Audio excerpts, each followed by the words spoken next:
Welcome to the Page by Page Book Club. I'm your host, Paige in Print, and I bring you weekly book club meetings wherever you get your podcasts. Today's book club meeting follows a very important topic, which is fictional men. Love to love them, y'all. I'm going to be breaking down my favorite types of MMCs and giving you recommendations for each of those types. Exciting, right? If I'm going to be spending the next bit talking with you guys about fictional men, I figured it would be only fitting to spend a few moments here at the top talking about the real MMC in my life, Mr. Page in Print. A little shout out to my guy. Oh my gosh. If you don't know us, Mr. Page in Print and I met in a very romantic way, and that would be on Bumble. So that was very exciting. And it was probably as romantic as a Bumble meeting could possibly be, though, because we both downloaded the app on Friday. I was with my college roommate and we were sitting in front of the TV and I was projecting my phone screen up on the TV. Based off of her vote, was swiping left and right. And I was being very, very particular that night. Like I was like, I'm not going to swipe right willy-nilly. We got to Mr. Page and Print's profile and I was like, I don't know. Not because he wasn't cute or anything, but because he didn't have a ton of information on himself. It was just his name, where he went to school, and like a few other things. And then of course, a ton of group photos. Not helpful. My roommate was like, no. He has great teeth. You should swipe right. So I did. So we matched on Saturday night. We both then deleted the app on Sunday night, went on our first date on Monday, and he's been mine ever since. He's my best friend in the whole wide world. He is the most supportive person I could ever ask for, specifically doing this type of work and being online. And so I'm so grateful for him. I just wanted at the top to take a quick moment to say thank you to Mr. Page in Print before I spent the next 45 hour talking about other men. So Mr. Page in Print, thank you for your service. I love you. Let's dive right in. And I'm going to preface this by saying this particular episode, I will not be covering fantasy men. We can do a separate episode for that if you want. But in my humble opinion, if you have one of these two things, if not both, you are disqualified from this conversation. 1, you've been alive for over a century. Hey, if you've been alive for over 100 years, you have had plenty of time to figure out how to treat women and be a good human being. It would be unfair for me to compare you to but human men. My second qualifying criteria does encompass Sir Zayden Ryerson, and that is if you have magical powers. With great power comes great responsibility, right? And I feel as though if you have a magical power, that automatically elevates you and makes you better than everyone else. And so for that reason, or for those two reasons, I will not be including fantasy men in today's breakdown of my favorite MMC types. We can do a whole other episode if there's a market for that. Holler in the comments, send me a message, whatever. But so if you're screaming at me, Rhysand, Kingfisher, like I hear you. You're not going to be seeing them today. Love them. I digress. In today's episode, we're going to be talking about 3.5 types of MMCs. And I've tried my best to get a good brief description of each of these. So I will tell you what they are and then we'll dive into each of them individually. The main 3 MMC types that I will always eat up is 1, the broody possessive MMC. Next up is going to be the class clown with a past. The last of the big 3 is going to be strong and gentle. It is the true duality of man, if you will.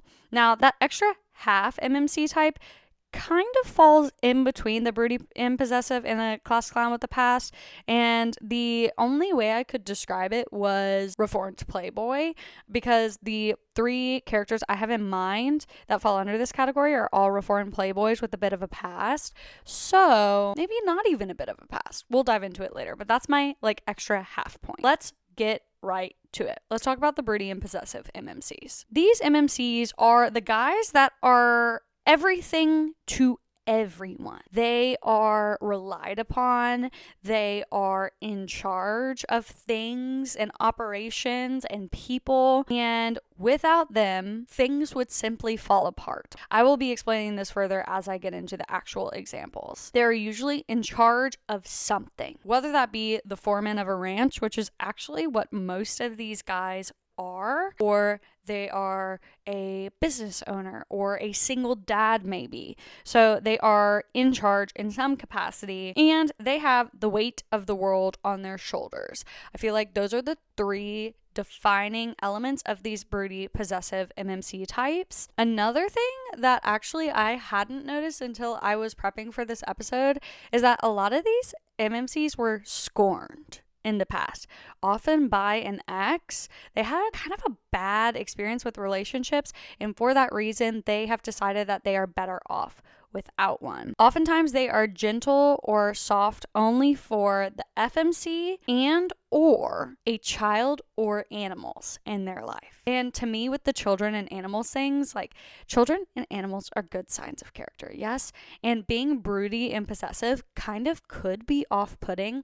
And so I feel like a lot of times these MMCs are written with something to soften their character a little bit, to make them a little bit more lovable. They are good men. And to me, they are very good other halves to very strong FMCs, very funny, large personality FMCs, which when I give you my examples, you will know exactly what I mean. So without further ado, some primetime examples of this broody, possessive MMC type is, and I know you've been screaming it since I started talking about it, Cade Eaton. Elsie Silver's heartless star of the show, Cade Eaton. He checks all of these boxes. He's a ranch foreman, so everyone relies on him. He has to be somebody to everybody. He is a single dad. He is tired. He is scorned. His ex-wife or the mother of his child is the worst. I forgot about that until I was prepping for this episode too. He is gentle with his son and with animals. Very well respected, a very good man, but he's broody and grumpy. And so going back to my example of these guys being a really good other half for strong FMCs, Willa Grant. Willa Grant would walk a man like a dog. In fact, she does. But I feel like a Willa Grant sort, the kind of woman who would walk a man like a dog, has to be met with this strong, possessive, in charge MMC. And notice these guys are not toxically masculine either. I am not thinking like stereotypical alpha. Pass. For me, we can have different opinions and still be friends, as I always say. But they're grumpy and possessive, but not overbearing. And I love that. So Cade is, to me, the star pupil of this type of character and the perfect example. Next, Wade Ashby, Training the Heart by Paisley Hope. Wade, in my opinion, and hear me when I say, is on par with, on the same level as, he is standing on the same ground and footing as Cade Eaton. Do you hear me? Yes, I mean that. With my full chest, Wade Ashby is that guy. When I tell you, Training the Heart changed my brain chemistry, it did. He checks all of these boxes, all of them that I just discussed, and I will not review them again because I know you don't want to hear me say this for all 6 of these men. This book beautifully balances plot and spice because it is an extremely spicy book. Mind you, clutch your pearls, honey. But plot is there. It is developed. It is well thought out. There is nothing lacking. I did not lose anything because sometimes in a heavier spice book, you lose elements of the story. Paisley did not suffer with that at all in this book. It is phenomenal. If you are a Cade Eaton girly, you should be a Wade Ashby girly. Next, Cash Rivers from Cash by Jessica Peterson. Yes, honey. Yes. What I loved about him was his willingness and acceptance to be wrong about her. And Molly Luck was the 2024 Page Imprint FMC of the year. She is everything to me. I don't want to say I won't accept criticism on her because we can have different opinions and still be friends. But I'm gonna have to talk about her in an FMC episode because there's so much to her that I feel like needs to be unpacked. But he balances her so well. He respects her so deeply, and he admits and accepts when he's wrong and moves on. Like, I feel like sometimes we'll see MMCs recognize that they are wrong, but their pride will not allow them to be able to move through that. And I feel like Cash's humility is a standout trait that we don't talk about enough. So Cash checks all of these boxes. West Haven from the Haven River Ranch series by Devony Perry. Another ranch foreman. So far, all 4 of these guys have been in charge of some sort of ranch operations. He is no different. What I love about this book, it is a second chance dual timeline romance, and he and our FMC fell in love over the course of summers that she grew up visiting his family's ranch. And I like getting to see a younger version of this. I like seeing a younger version of this broody type of MMC because we get to see him in his early teens, late teens, early 20s. And it is really, really fun to see how that character develops and how he becomes the grumpy, broody guy who has the weight of the world on his shoulders. Really, really love that one. It is a short and sweet read and is the first in the series if you want to dive into that. I do not have him on my list, but I don't know why I did not. And that is Kay Jennings' Rewriter Story by Kat Singleton. Another dual timeline second chance.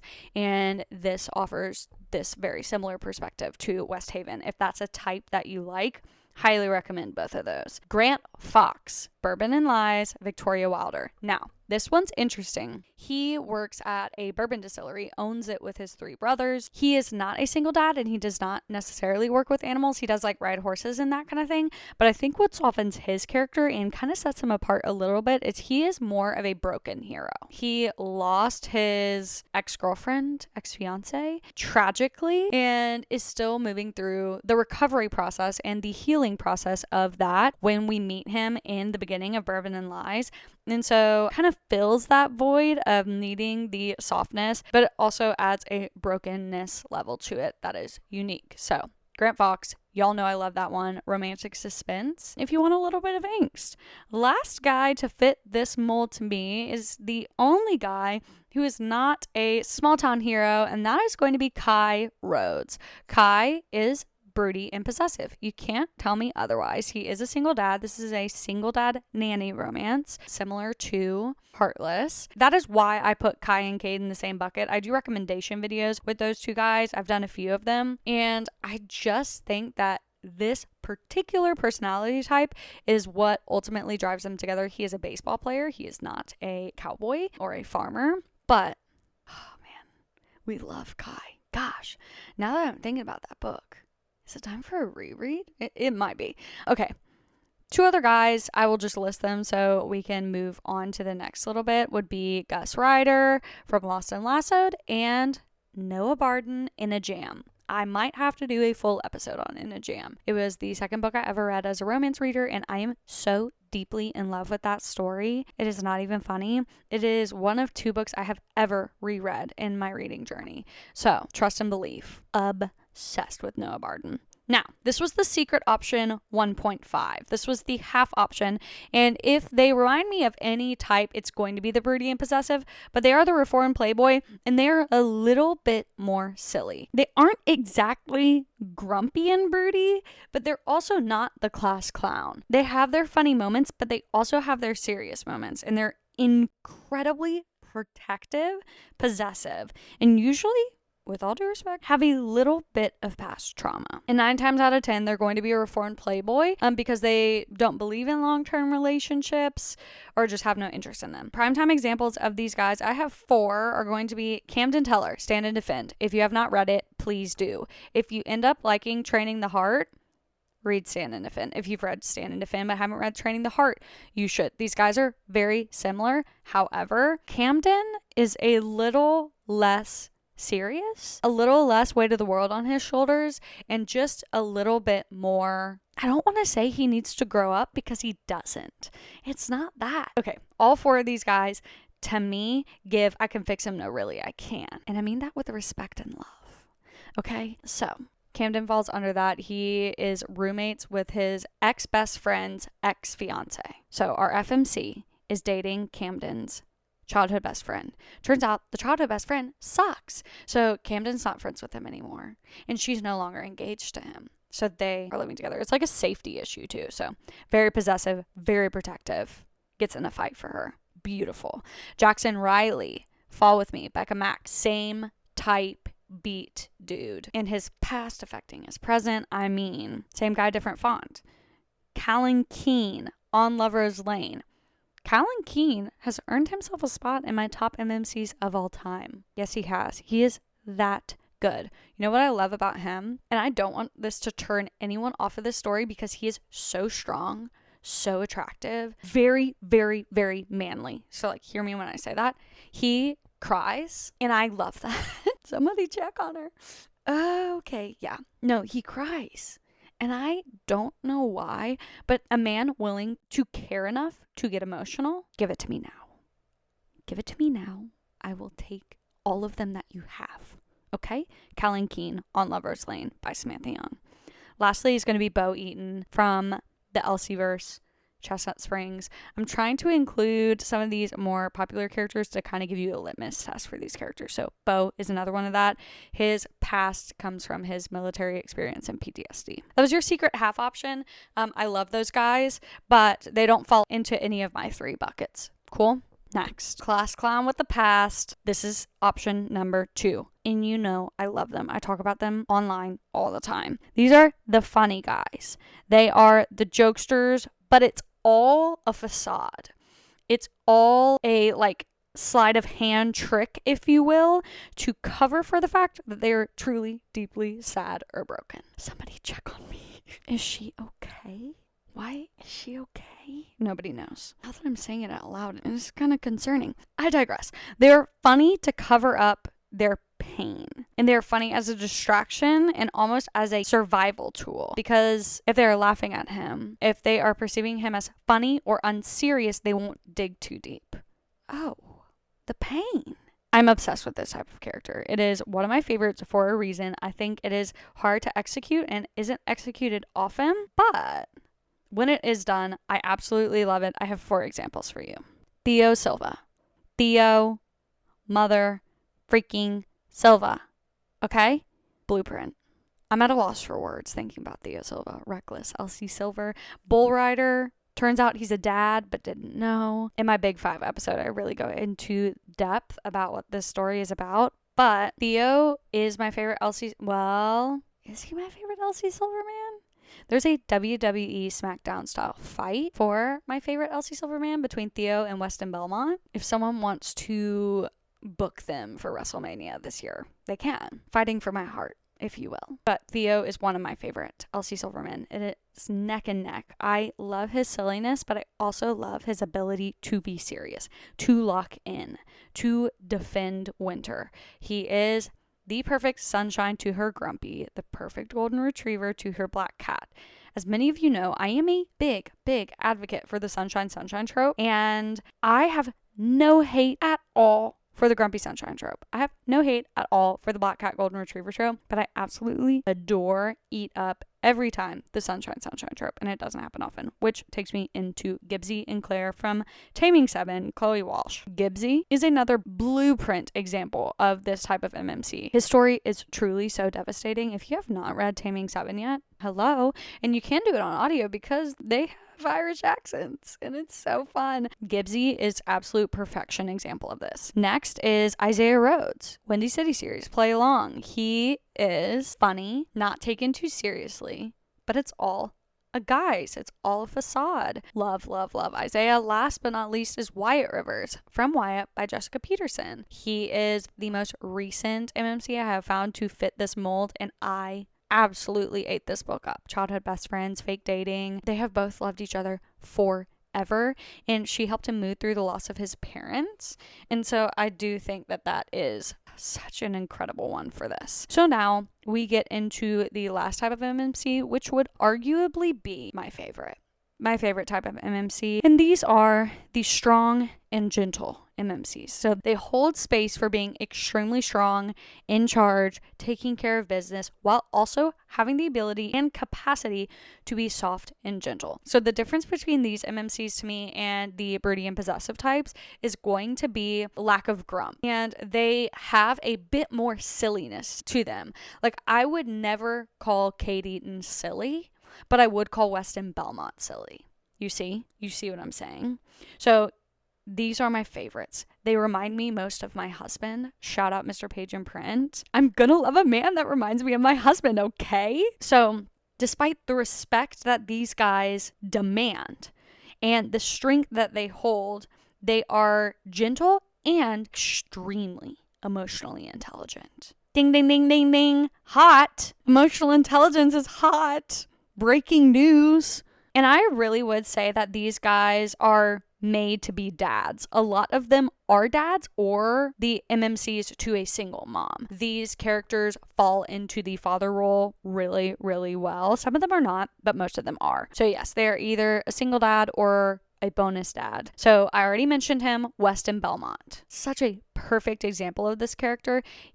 It's not the class clown type. He probably was a funny guy in high school. Like, I'm thinking about the high school archetypes, but also a little bit more serious, a little bit more locked in, a little bit more in charge. It's the perfect blend of our first two types. Jet Ellison, Despite It All by Molly Goins, absolutely fits this perfectly. Another secret baby due to a one-night stand on vacation where they didn't have each other's last names and couldn't find each other after. It was not on purpose. He steps into his role as a father so beautifully. Another example of this is going to be Barrett from In the Game, Sloan St. James. These two stories mirror each other very well. They're extremely unique, but the premise of that secret baby can't find each other, can't contact each other is very similar. Reckless too, Theo Silva. Now let's do a non-dad. The rest of these are single dads, so I do want to take a moment to shout out Johnny Kavanaugh. Johnny! Yes, Johnny, like, completely and totally falls under this category for me. He does. Like, if you have not read Binding and Keeping 13, if you've not read Boys of Tommen, if you're putting off Boys of Tommen because you're like, it's about high schoolers, I don't know. Hear me out. Just read it. It is heavy. Check your trigger warnings. This is not a fluffy romance. The audios are great. Again, as I mentioned, the narrators do have Irish accents, which is really, really fun. But if you like having your heart ripped out, if you like crying, if the only thing that is putting you off from these books is that they are in high school, give it a try. You can DNF. DNFing is always on the table. But that is what kept me from reading it for so long, and I deeply, deeply, deeply regret putting it off. So please, read Boys of Tommen. Johnny Kavanaugh, he's a special man. Lincoln Fox, Bourbon and Secrets. Victoria Wilder. How often do you get a morally gray golden retriever? Dare I say rarely to never? He is utter perfection. I'm essentially just listing my top 5 MMCs of all time at the moment, actually, which that checks. But Lincoln, he toes the line so perfectly. He's a girl dad. He's sweet. He's funny, but he is so in charge. The man's so in charge. And last but not least, my favorite MMC of all time, Everett Ramos, Wicked and Wildflower by Sarah A. Bailey. He is a reformed playboy, and he steps into the role of a father figure for our FMC, Dahlia's daughter, who is a Swiftie, mind you, as she should be. Just felt like that was important. But Everett is everything I could ever want in an MMC. The way he shows up, his emotional intelligence, his patience, his kindness, and his strength. We see? Yeah. So, those are the guys. That is the blueprint. That is what I like to see in an MMC. I think the only things that really, really drive me nuts in an MMC, like my anti-favorite MMCs, are going to be guys that just dull the FMC's light. Don't let her shine. Don't let her be who she is. It doesn't happen often, but sometimes the possessiveness gets to be too much for me. Like, I do love a grump and I do love a possessive MMC, but sometimes, man, I'm like, I would literally like punch you in the face. Like, oh my gosh, get away from me with that. Sometimes if an MMC is too grumpy, and that ends up becoming the only adjective you could possibly use to describe him. Does that make sense? Like, sometimes grumpy isn't enough. But yeah, that's the only MMC type that I can really think of off the top of my head that I'm like, no. So anyway, what is your favorite type of MMC? Let me know in the comments, and I'll see you in the next one.